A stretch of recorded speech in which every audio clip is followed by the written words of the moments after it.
আল্লাহরে বলেন, আল্লাহ আমি পাপী। মাথাটাকে নিচু করে জীবনের সব গুনার ফিরিস্তিগুলো একটা একটা করে স্বীকার করে আল্লাহরে বলেন, আল্লাহ আমি পাপী।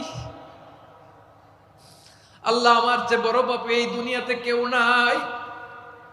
আকাশের নিচে জমিনের উপরে আমার চেয়ে বড় পাপী কেউ নাই।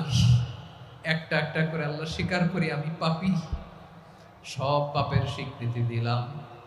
পৃথিবী না জানুক আমি তো জানি আমি কি পাপ করেছি। হায় আমার পাপের করলে বিচার, বাঁচার আমার নাই উপায়।